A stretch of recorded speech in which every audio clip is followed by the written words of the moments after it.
Okay, just a little video to talk about environment.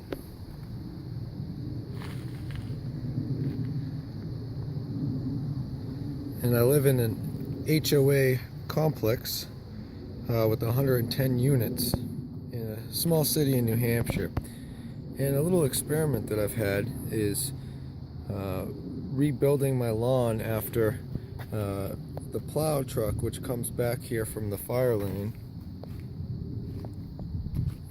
about a year or two ago, plowed up the rocks, deposit them right here, scraping all the grass off of the ground.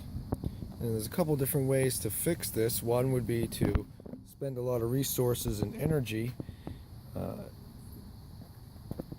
putting sod down and then some grass and watering it. And we just actually got irrigation a couple months ago, and they laid a little bit of seed down over here and did this. But this is just an example of how the environment works on the micro level, and then you can extrapolate that and turn it into the larger scale, such as a forest. So this was all sand here, and even around here, and see how all the plants come together. I want you to take notice of this specific little patch right here. I've been pulling all the rocks out, me and my son. We got most of them out, but you know, there's a couple little left. Every time we come out and play, we pick some rocks up and throw them into the middle, which needs to be refilled using physical labor. And but anyways, this little patch of grass that I put right here started because a year ago someone threw a clump of dirt right here from their potting soil. They just dumped it right here, which is okay. But I started taking the dirt and throwing it all over here, and it got to help enrich the soil, which turned to sand because you killed all the life there. Now, you know, we'll actually do one of these right now.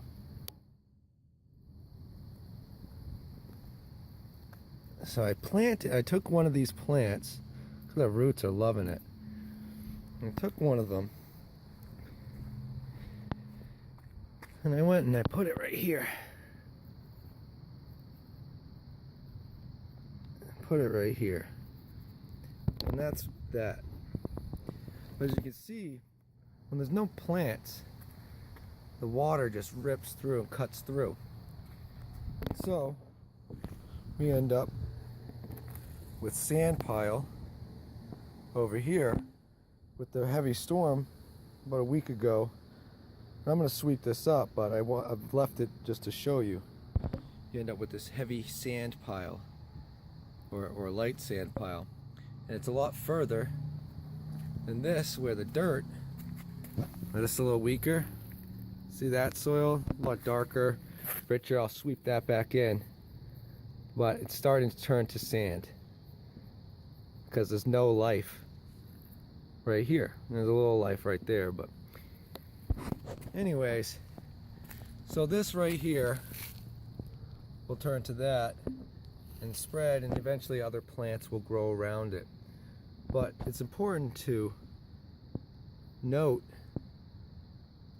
how these systems work, and there's two ways to do it. One is the resource intensive way, and the other would be to let nature take its course. So you see these little plants, they find their way, but if you rip them out, you know, around here there'll be more plants growing. Next season they'll spread and spread and spread. I'll remove these rocks, right? But it'll spread and spread and spread, and eventually this will become semi-lush like that. But just an example of how things work. And what we end up doing is lawn tractor rips through here and chops these all down, but it picks up the grass, and so we constantly have to renew the depleted soil, and that's a big problem in the way the world operates. You can see over here that this pine tree is just obliterated. You can't see because of all the pine needles, and they're going to come and blow them up, but there is no grass here.